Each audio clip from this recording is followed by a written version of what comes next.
अस्सलाम वालेकुम स्टूडेंट्स, आज हम लोग एफएससी पार्ट 2 और इसका जो हमारा चैप्टर नंबर 17 है इलेक्ट्रॉनिक्स, उसके चैप्टर्स के न्यूमेरिकल्स देखेंगे।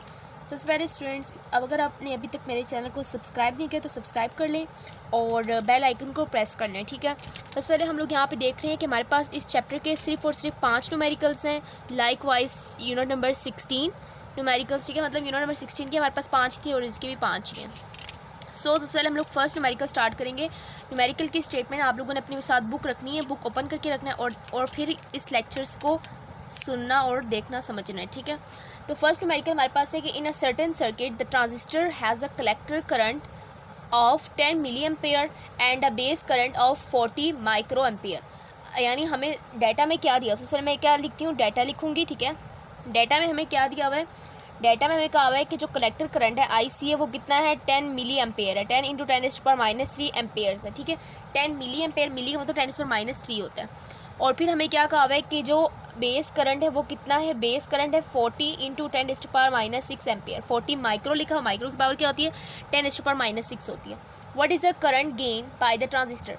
अब जब हमें IB और IC दिया होगा तो current gain by the transistor की बात की गई होगी, तो हम लोग क्या कहेंगे, हमारे पास क्या निकालना है, हम लोगों ने बीटा यहाँ से फाइंड आउट करना है, ठीक है।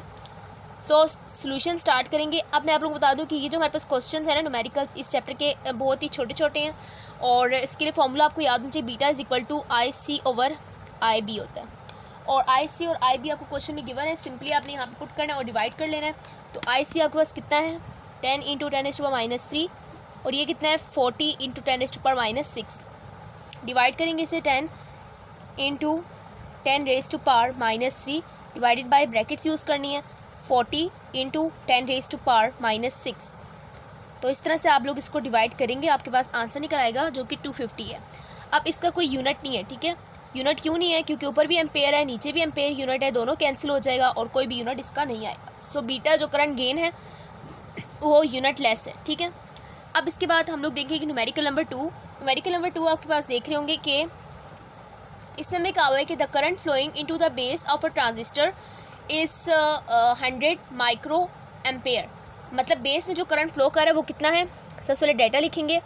बेस में जो करंट फ्लो कर रहा है वो कितना है, 100 माइक्रो 10⁻⁶ एम्पेयर्स है। देन हमें क्या कहा हुआ है कि फाइंड इट्स कलेक्टर करंट, हम लोगों ने IC निकालना है, it's emitter current and ratio. अब एमीटर करंट भी निकालना है, कलेक्टर करंट भी निकालना है और उसका रेशो भी निकालना है, IC/IEB निकालना है। If the value of current gain is 100, यानी करंट गेन हमें बीटा दिया हुआ है वो 100 है, तो हम लोगों ने क्या बताना है, कलेक्टर करंट, एमीटर करंट और कलेक्टर और एमीटर का रेशो मतलब क्या होता है, ये अल्फ़ा होता है। IC/IE क्या होता है, अल्फ़ा होता है। सो सोल्यूशन स्टार्ट करेंगे। सबसे पहले आपको ये पता होना चाहिए कि आप लोग यहाँ से कैसे फॉर्मूला यूज़ कर सकते हैं। बीटा वाला फॉर्मूला लगाएंगे, बीटा करंट गेन IC/IB। अब इसमें से आपको 2 चीज़ें पता होंगी तो आप तीसरी चीज़ इजीली निकाल सकते हैं, ठीक है। तो बीटा आपको पता है 100, IC आपको पता है, नहीं पता वो फाइंड आउट करना है, और IB आपको मालूम है 100 इंटू 10⁻⁶।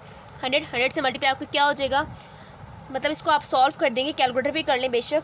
100 इंटू 100 इंटू 10⁻⁻⁶ और ये आपके पास 0.01 एम्पेयर्स आ रहा है IC, मतलब करंट ऑफ कलेक्टर कितना आ गया, IC 0.01 एम्पेयर्स आ गया। तो स्टूडेंट आप लोगों ने IC निकाल लिया है। अब आप लोगों को क्या चाहिए, सवाल में पहला पार्ट था IC निकालें, दूसरा पार्ट था कि IE निकालें। अब IE कैसे निकाल सकते हैं, IE हमें पता होता है किसके बराबर होता है, एमीटर का current base plus collector current के बराबर होता है। जब IE हमने फाइंड आउट करना है तो IB तो हमें नोन है, IB हमें क्वेश्चन में गिवन था 100 इंटू 10⁻⁶ और IC कितना है 0.01। इन दोनों को आप ऐड करेंगे, इसको ऐड करते हैं, ठीक है। 100 इंटू 10⁻⁻⁶ और ये आपके पास आ रहा है 0.0101, जिसको हम लोग क्या लिख सकते हैं, 0.01 एम्पेयर्स। IE भी ईजीली निकल आया। अब उन्होंने सवाल में क्या कहा है तीसरे पार्ट में कि IC और IE निकालना है, जो किसके बराबर होता है, अल्फ़ा के बराबर होता है। सो हमने अल्फ़ा निकालना है, alpha is equal to IC/IE। IC कितना निकला है 0.01, IE कितना निकला 0.01, दोनों कैंसिल आउट होकर क्या आ जाएगा 1, और एम्पेयर्स से कैंसिल हो गया, तो यूनिट इसका अल्फ़ा का भी कोई नहीं होता unit.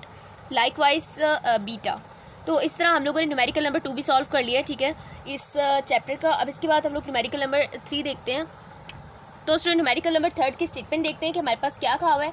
A transistor is connected in CE configuration. CE से क्या मुराद है? कलेक्टर एमिटर कन्फिग्रेशन है।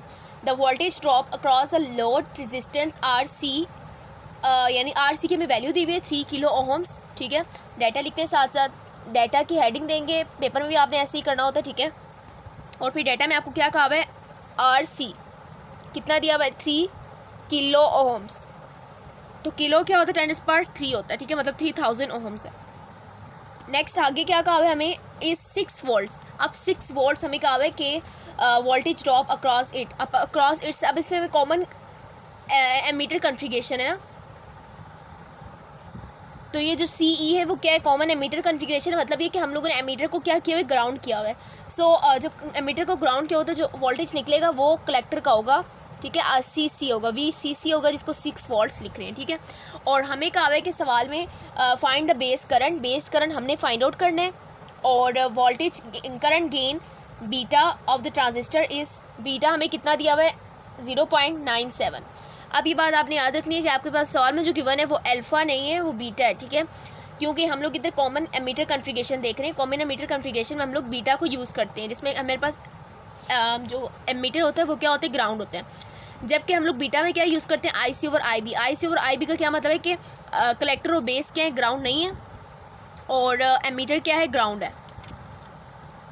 सो कैमरे का थोड़ा सा अगेन इशू है। सो अब क्लियर हो गया।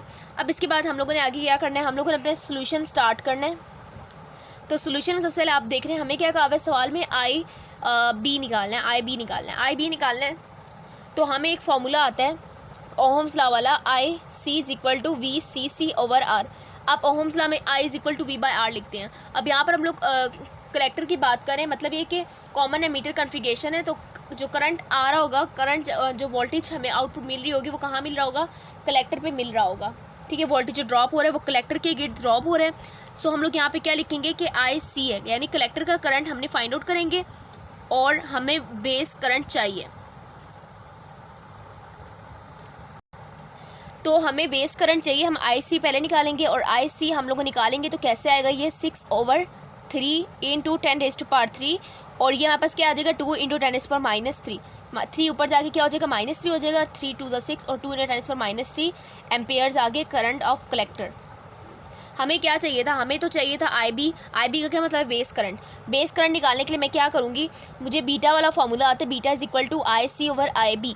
बीटा हमें मालूम है, बीटा कितना है, 0.97 है, और IC कितना आया, 2 × 10⁻³ और हमने IB फाइंड आउट करना है। तो IB को एक तरफ ले लें और 2 × 10⁻³ के नीचे किसको ले आएंगे, 0.97 को। इसको आप लोग डिवाइड करेंगे तो आपके पास आंसर इजीली निकल आएगा, 2 × 10⁻³ डिवाइडिंग विथ 0.97। और आपके पास जो आंसर आ रहा है 2 × 10⁻³ और साथ में ये करंट है, तो इसलिए हम लोग यहाँ पे यूनिट क्या लगाएंगे, एम्पेयर्स लगाएंगे। तो ये था हमारा न्यूमेरिकल नंबर 3 जो कि हमने इजीली कर लिया है। और इसमें कॉमन एमीटर कन्फिग्रेशन था और जो एमीटर था वो ग्राउंड था। सो दैट्स वाई जो हमें वोल्टेज ड्रॉप हो रहा है across a load resistance RC, मतलब ये कलेक्टर वाला रेजिस्टेंस है। सो जो वोल्टेज ड्रॉप होगा वो भी क्या होगा, VCC होगा, या फिर VC बोलते हैं, ठीक है। तो ये था हमारा न्यूमेरिकल नंबर 3। अब इसके बाद 4th न्यूमेरिकल हम लोग देखते हैं, ठीक है। सेकंड लास्ट न्यूमेरिकल है, in a common base circuit the current gain is 0.96। अब कॉमन बेस सर्किट है, कॉमन बेस सर्किट जब भी कहीं यूज़ हुआ होगा बेस सर्किट है, और जहाँ पे भी ये बात कही होगी तो हम लोग इसमें करंट गेन को किससे शो करते हैं, अल्फ़ा से शो करते हैं, ठीक है, बात याद रखनी है। तो कॉमन बेस सर्किट है, उसमें जो हमारे पास करंट गेन है वो क्या है, अल्फ़ा है। अल्फ़ा कितना है, 0.96 है। देन नेक्स्ट बात हमें क्या कही गई है कि if the collector current is 60 micro ampere. Collector current कितना है, 60 माइक्रो एम्पेयर्स है। तो हम लोगों ने बताना है फाइंड द एमीटर करंट। हम लोगों ने एमीटर करंट फाइंड आउट करके इनको बताना है, इनको मतलब यानी हम लोगों ने अपने क्वेश्चन में फाइंड आउट करना है। सो हम लोग क्या करेंगे, बिल्कुल ईजी सा सोल्यूशन है, अल्फ़ा वाला फॉर्मूला लगा दें। Alpha = IC over IE। IC हमारे पास कितना है, 60 × 10⁻⁻6।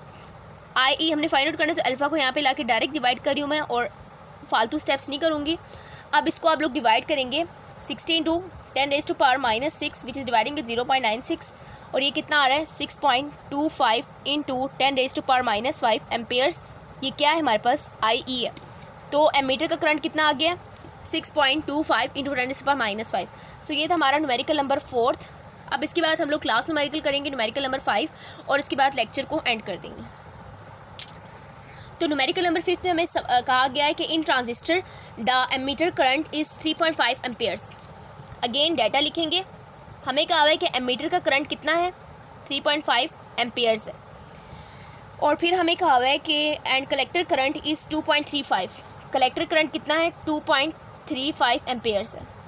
देन नेक्स्ट हमें क्या कहा है कि फाइंड द बेस करंट। हम लोगों ने बेस करंट को फाइंड आउट करना है यानी IB फाइंड आउट करना है। बिल्कुल छोटा सा सवाल है, इसमें आप लोगों ने क्या करना है कि सोल्यूशन स्टार्ट करेंगे। IE क्या होता है IB प्लस IC होता है। ये फार्मूला मैं आपको पहले बता चुकी हूँ, पहले जो न्यूमेरिकल है उसमें मैंने बताया आपको। तो इसमें आप वैल्यूज़ पुट करेंगे। IE कितना है 3.5, IB कितना है अननोन है, IC कितना है 2.35। अब 2.35 को 3.5 से माइनस कर दें क्योंकि 2.35 राइट साइड पे क्या था पॉजिटिव साइन के साथ था और इस तरफ आके क्या हो जाएगा नेगेटिव साइन के साथ आ जाएगा। और इन दोनों को सब्ट्रैक्ट करेंगे। कैलकुलेटर पे आप लोग कर लें और मैंने जो सब्ट्रैक्ट किया उसका जो आंसर निकला 1.15 एम्पेयर्स निकला which is equal to IB। तो इस तरह से हम लोगों ने लास्ट न्यूमेरिकल भी सॉल्व कर लिया जो कि बिल्कुल छोटे से फॉर्मूला से होता था और इस तरह हमारा ये chapter with respect to numericals complete हो गया। तो स्टूडेंट्स अगर आपने अभी तक मेरे चैनल को सब्सक्राइब नहीं किया तो सब्सक्राइब कर लें और दूसरों के साथ लाजमी शेयर करें और इंशाल्लाह नेक्स्ट लेक्चर में यूनिट नंबर 18 को कंप्लीट करेंगे और उसके न्यूमेरिकल पोर्शन को देखेंगे। तो इसी तरह से मैं रेगुलर लेक्चर्स अपलोड करती रहूँगी। दुआओं में याद रखें। अल्लाह हाफ़िज़।